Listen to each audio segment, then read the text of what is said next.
My name is Rhiannon Pape. I go by Ria. I work for the City of San Antonio's Office of Innovation on our Smart Cities team. So I'm fairly new to our Smart Cities team, been with the team a little bit under a year now. And it's gone by really quickly, but it hasn't quite been a year yet. Prior to that, I'm not new to the whole office. Prior to that, I worked on our research and development team, helping to build that program within the city. And so that was a really exciting time. And it's been great to shift over to the Smart Cities team and really work on some alignments.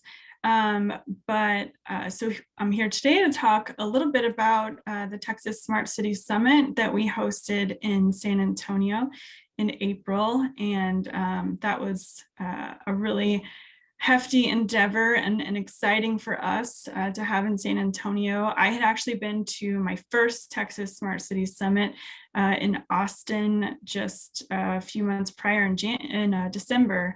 And so was happy to have that experience and be in Austin at that time as well. And so we were excited to take it on in San Antonio. And I'm going to share a little bit about our details and our process and how we got there, our partners and things like that. If at any point, please feel free to jump in or ask questions. I'm happy for this to be a discussion. The presentation itself is not super long. I do have a short video at the end that shows one of the main components of our event. So we can watch that, and that's like not even 2 minutes, and then definitely open to any questions or conversation afterwards. So let me share my screen.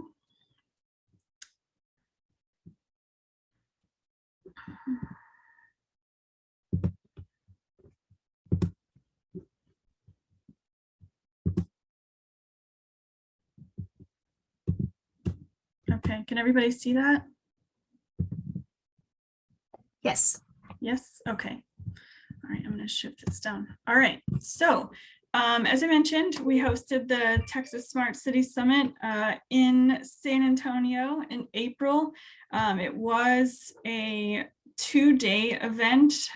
We had so much content that we wanted to include that it was really hard to get it in one day. In retrospect, it was definitely double the work, I think, but it was a lot of fun. We actually got to use a new center here in San Antonio, the Techport Center and Arena in Port SA. So if you're not familiar with that space, it is a venue that is open to the public. It's mostly an esports venue as San Antonio is starting to become more and more engaged in that space. And so it's really been exciting to see the building just, from literally grass and concrete. We got to watch the building get built because we were crossing our fingers that it would be done and ready by April 27th. And along the way, we questioned it quite a bit, and we were like, are y'all sure this is going to be ready? But it was, and it was our event. The summit was one of the first soft opening events they had there, one of the largest as well.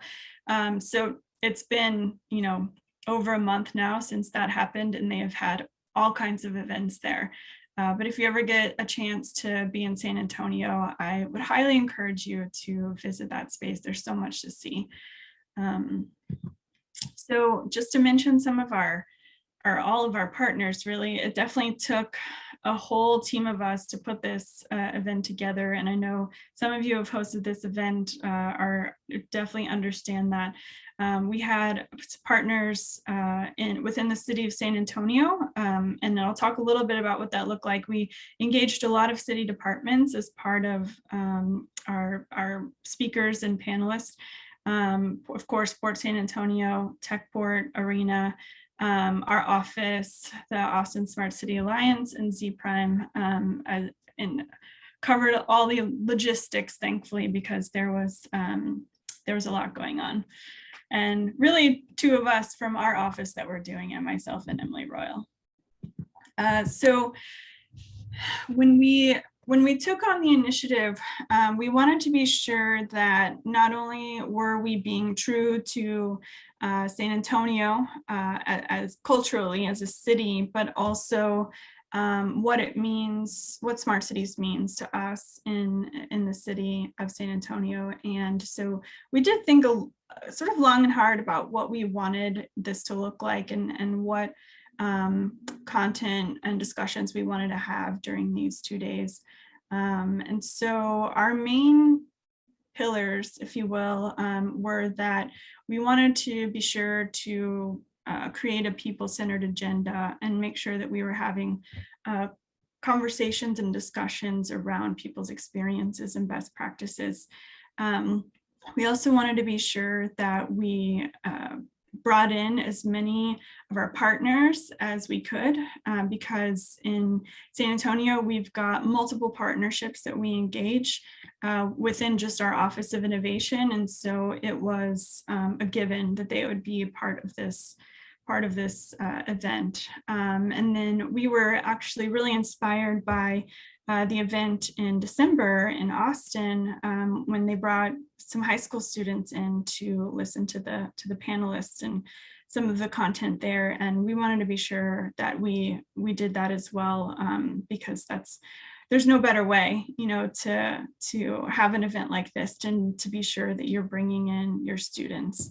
And I think we can all agree. So we were happy that we had that opportunity in December to see that, and just thankful that we could carry that on. So I'll just go briefly into a little bit of what this meant. As our people-centered approach, we, as I mentioned, wanted to be sure that we brought in as many partners as we could. It's sort of interesting. I mentioned the R&D League. So not only do we have a Smart SA partnership that includes all of our utilities, water, electricity, our river authority, our housing authority. We also have our R&D League, which incorporates cross sectors in and of itself, really. So USAA is our private sector partner. SWERI is our nonprofit partner in the league, and then UTSA is our higher education partner within the league. And so we were sure to bring in all of those involved in those partnerships here as well. But these panels, these examples are just a couple examples of the panels that we brought to the event. So they included digital equity and broadband, which was really just a discussion about the current and future state of digital equity and broadband within the Texas region. And it included panelists that brought their own experiences in addressing the digital divide in their cities and their places. And we were sure to have representatives from public and private sector, as well as urban and rural perspectives as well. So we actually had a new team member come on board while we were planning, and her focus is really community engagement. And so she led a panel called Participatory Futures, which we are getting really excited about in San Antonio as we're building our community engagement plan for the short term, but also to build into our roadmap that I'll talk about in a little bit. But it's under the idea, or if it's under this concept that community engagement is and should be ever evolving. And on this panel, they discussed innovative approaches to engaging communities that allows us to create, just better and more meaningful opportunities to connect with our residents, and to make sure that we're incorporating them into the decision-making process, and to do that equitably.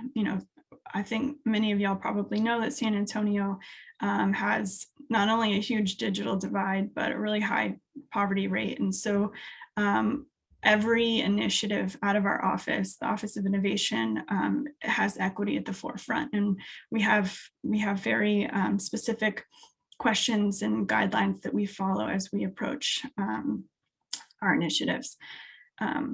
And then the last one, I don't know if y'all can see that because I see the little panel of us, but the last one is about access and inclusivity. And it was a public sector and industry leader conversation about best practices and emerging solutions that were, centered on a responsive government. So these are just three, examples of some of the content that we covered. There were, 15 plus sessions, over 104 speakers. I didn't want to put exactly 104 because as I was counting, I just, wanted to make sure I covered everybody. But, we had 10 cities involved, and I think it was a really great representation of the work that's being done across the state. Making sure that we included everyone's voices and perspectives. We got to meet a lot of great people as well. So for the cross-sector collaboration pillar, this was where we brought all of our partners together, the R&D League partners, the Smart SA partners, as well as our city departments. And we wanted to use this as an opportunity, the summit as an opportunity to take advantage of having all of our partners in the same space and get information and feedback and have discussions with them.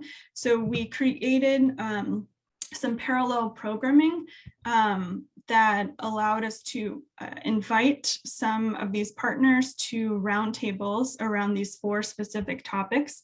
They were each about 45 minutes to an hour, and they were simultaneous to the main stage presentations. And so all of the information that we gathered, we had a framework that we worked through. We brought in people to facilitate those sessions, so they weren't facilitated by city staff or our office. We wanted the conversations to be very open and honest, and we thought that having us in the room facilitating these conversations may not necessarily allow that, just because, within our partnerships, we tend to sort of always be there and present. And so we wanted to make sure that we created a space for people to really just open up. And so we broke people up by backgrounds and positions, within their own organizations that had expertise in these areas, and we collected a lot of data, much of which we're actually still analyzing. Took a bit to clean it up, so some of the data ended up on these Post-its, and so it took us some work to get it digitized. But part of that information is going to be wrapped up into a larger data set, which includes our employee survey that our Smart Cities pushed out a few months ago, that we received over 300 employee unique responses to. So thousands of comments on these responses, which is amazing. We also are working to push out a public resident survey and have a continued community engagement plan, which I mentioned before. And so the idea is to take all of this information and inform our roadmap. Our Smart Cities team has a lot of new members, and the framework that we've been working from over the past few years, it is ready to be edited and adjusted, and that's the work that we're doing now. And so we want to make sure that we're doing that in a data informed way, and we need to make sure that all of our stakeholders are included. And so that was part of taking advantage of some of this time at the summit where our partners were already going to be. It was a great experience. And then community involvement. So I mentioned that we were inspired in December by the summit, including students. And so we wanted to be sure we did the same. And with the Techport Center being our venue, we actually had a really cool opportunity to use the LAN Center, which was their gaming center. And there's a picture of it here from the news. It's actually been a big topic of conversation over the past few weeks, because there's been some esports tournaments that have been held there. And actually in the main arena. But this space, this LAN Center, is actually open to the public. Students can bring their own technology to learn, for digital literacy classes, to learn how to install updates, any questions they have regarding their own technology. They can also come to this center and play video games and have a safe, air-conditioned place to spend time after school and meet new friends and be in a space that they are continuing to learn and develop socially. So that was a really fun opportunity to use that space. And we did that in partnership with SAMSAT, which is the San Antonio Museum of Science and Technology. They are housed actually right across the street from the Techport Center and Arena. However, they're moving into the arena. And so that space is still getting built out and they haven't moved in quite yet. But the SAMSAT Museum actually hosts a number of educational opportunities. There's camps all summer. There's after school programs. SAMSAT staff will go into public schools and present experiences to students there. So we got to use some of the resources that they already had in place at SAMSAT to engage 4 different schools, at each level. So elementary, middle, and high school, we had over 100 students that came and participated in the education programming side of it. And we hadn't anticipated that getting built up as much as it did. Like I said, we wanted to make sure we included students. We weren't sure what that was going to look like. But when we decided to pull SAMSAT into this part of the initiative, it grew. So thankfully, they took the lead on that and they were able to build out something really nice for our students. So the last component that I'll share of this summit is our sandbox event. And so this was the 3rd event. We started prior to COVID, and the idea then, and still is, but it sort of got, we got derailed. The idea is that we host this sandbox event twice a year. It's open to the public. It's an opportunity for us as a city, as a government, to create a space for our residents to come and engage with some of the technology that we are either looking at using. They bring their kids, all their family comes. We have our own table there where we answer questions and we walk around with families and hear what they have to say. So we have, at this particular event, we had, I want to say 15 vendors that came, and some of them are, our housing authority, and they brought all of their information. We also had our SA Speak Up, our office that allows they've created a new platform for our residents to communicate with government and as an opportunity to ask questions during city council meetings, but also share their concerns and ask questions about the budget, which is definitely a hot topic right now as we are in the middle of budget season. So there was a lot going on, but there was nonprofits involved. The Museum came around. There's tons of activities for kids and people of all ages. We had high schoolers. I talked to a couple high school students that came, and they said that their teachers had given them extra credit for being there. And so I thought that was a really great way for schools to encourage participation in these events as well. So our next one is in October. And like I said, we plan to have these each year, and this is a great way to get our community involved with understanding what we're doing, but also a way for us to really open up that feedback loop and make ourselves available as an office and as a program area to make ourselves available to our residents. This is just one way we do that. So if it's okay, I might just click here and play, like, I think it's 2 minutes, and it just gives an overview of our sandbox event. And then that's it.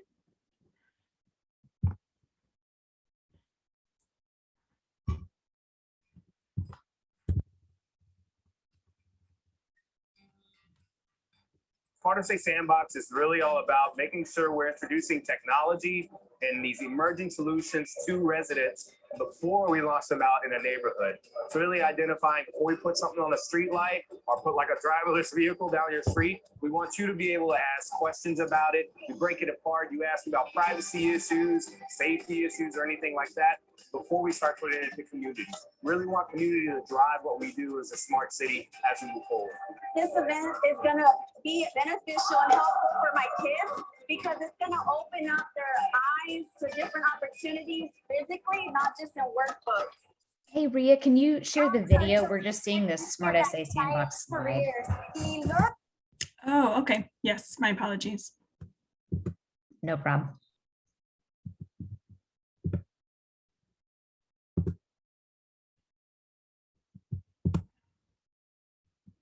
How's that? Can you see? Yeah, we may want to start from the beginning. Yeah, that's great. No problem. Thank you.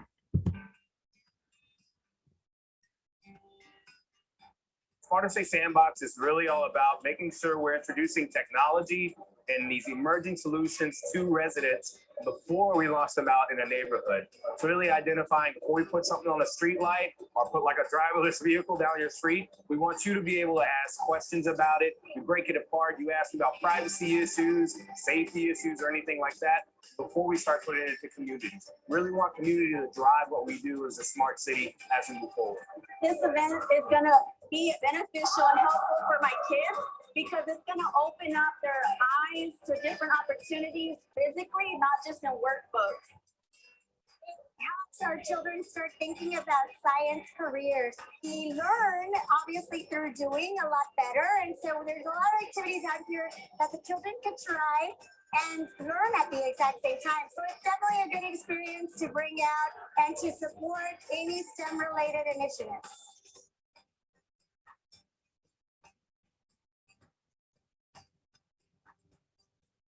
Well, specifically for this Smart SA Sandbox, I really wanted to introduce everybody to the new Port SA Tech Port Center and Arena.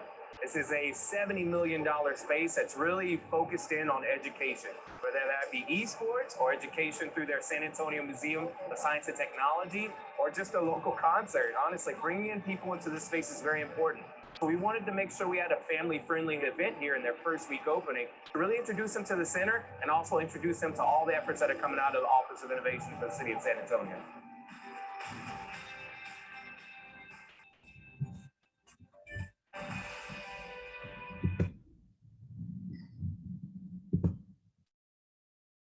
All right. That's all I have. I believe Emily is here as well at this time. Awesome. Hey, everybody. If there are any questions or anything about what Ria presented, I am happy to answer them.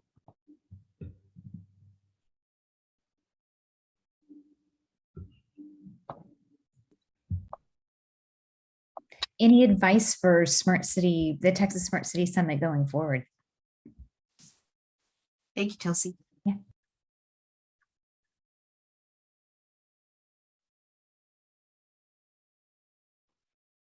Sorry, my computer is very slow. Okay, there we go. Yeah, I think that for, future Texas Smart City Summits, a great thing to consider is really thinking about how you can do two things. One, diversify your panelists. We did get a lot of feedback from folks that many of our panels were some of the most diverse that they have seen in the smart city space, meaning that, we did a lot of groundwork to try to invite and find people of all ages, gender, race, but also abilities. And so we really tried to accommodate all of that on stage, and we got some great feedback from that. So, definitely would suggest doing that work. And then secondly, we did something a little bit non-traditional with this Smart City Summit, we expanded our themes into 2 days. I would say 2 days is a long shot. We clearly are very inspired by the work that we do and that the broader Texas region does, but it is hard to keep people for 2 days.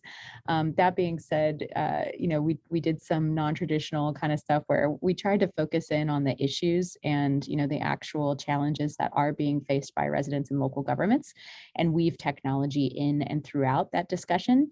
The first day focused mostly on infrastructure, and the second day really focused on community. So community engagement, leveraging technology in new ways to address and connect with residents.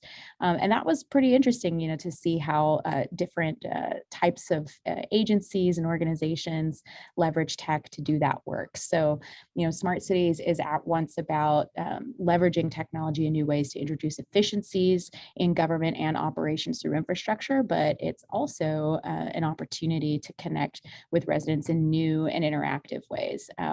So we found that programming to be of great value to the folks who did attend the summit. Although I would say 2 days is a stretch. It's hard to keep people in a room for 2 days, but I think the diversity of programming was definitely a benefit. Quick question, if I can. I did not see the school districts involved. Did I just miss it, or were they not there? Might have missed it, Michael, because yes, we had representation from, I believe, Edgewood and SAISD.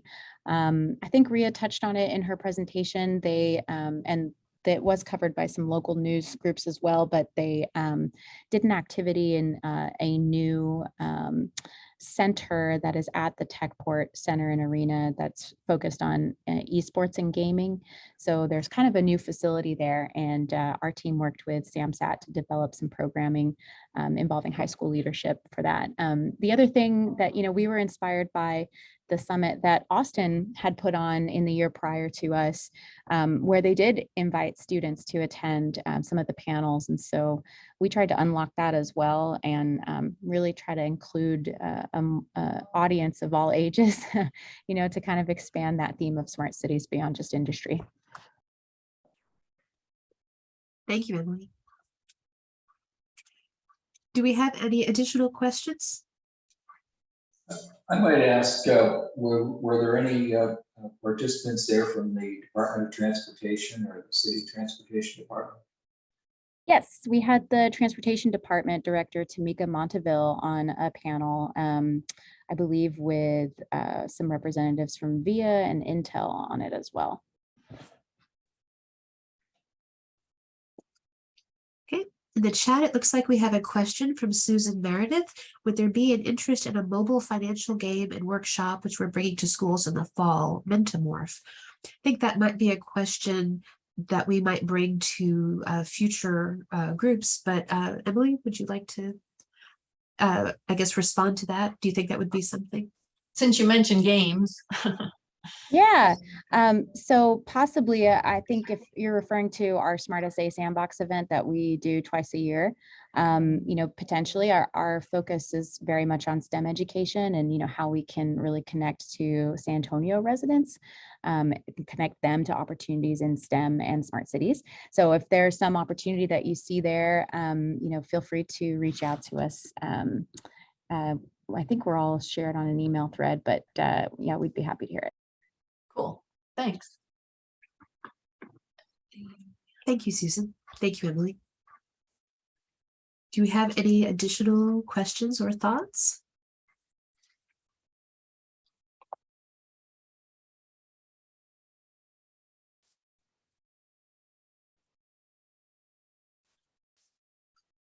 Emily, I have a question for you. In putting this all together, was there anything that you found the most surprising about bringing all of this content together?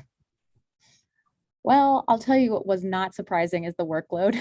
Okay, fair enough. I'm just kidding. But I think, some things that were surprising, I would say, what we learned out of this is how much knowledge and awareness about smart cities and technology our city staff have and can speak to real world use cases and examples of implementation and experimentation with that technology. We typically lean on, industry professionals and consultants, but I was excited to see that when I reached out to a lot of my city departments, saying, hey, we have a Texas Smart City Summit. I'd like to invite you to moderate a panel. None of them were surprised or had questions about, what is a smart city? So to me, I think that really indicates a little bit of a shift in the maturity of smart cities, at least inside of local government. As a smart city administrator for the city of San Antonio, I can say that that was not the case maybe 2 to 3 years ago. Smart cities was a fairly new idea, and a lot of folks inside of city government really had no idea what that meant. So events like this, I think, are key to really helping us identify milestones along the maturity of smart city development, both in private industry and in local government, and with community members as well.